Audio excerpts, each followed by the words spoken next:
کہکشاں حصہ اول 11ویں جماعت کے لیے غزل۔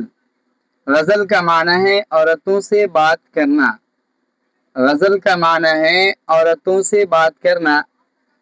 غزل کے پہلے 2 مصرے اور اشعار کے مصرع ثانی یعنی دوسرا مصرع ہم قافیہ و ہم ردیف ہوتے ہیں۔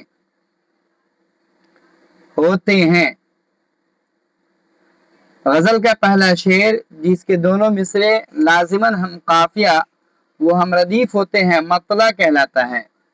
غزل کا پہلا شعر مطلع کہلاتا ہے۔ غزل کے پہلے شعر کو مطلع کہتے ہیں۔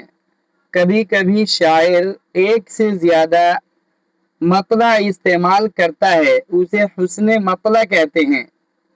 حسن مطلع کہتے ہیں اور مطلع ثانی بھی کہا جاتا ہے۔ کبھی کبھی شاعر ایک سے زیادہ مطلع استعمال کرتا ہے، ایک ہی غزل میں ایک سے زیادہ مطلع استعمال کرتا ہے، اس کو حسن مطلع کہتے ہیں۔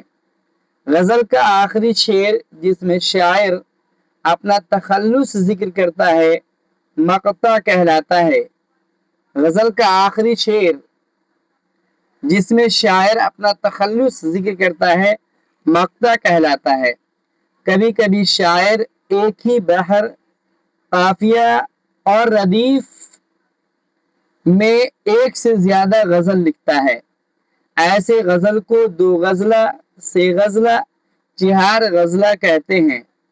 یعنی شاعر کبھی کبھی ایک ہی بحر میں، ایک ہی قافیہ میں، ایک ہی ردیف میں ایک سے زیادہ غزل لکھ دیتا ہے۔ ایسے غزل کو 2 غزلہ، 3 غزلہ اور 4 غزلہ کہتے ہیں۔ غزل کے اشعار کی کوئی حد متعین نہیں ہے، 3، 4، 5 اشعار بھی کہے جا سکتے ہیں۔ یعنی ایک غزل کے اندر 3 اشعار، 4 اشعار، 5 اشعار، 7 اشعار بھی کہے جا سکتے ہیں۔ آزاد نظم کی طرح آزاد غزل بھی کہنے کی کوشش کی گئی مگر کامیابی نہیں ملی۔ اردو کے مشہور غزل نگار میر غالب اقبال، فیض بشیر بدر، عرفان صدیقی، اسعد بدایونی، خورشید اکبر ہیں۔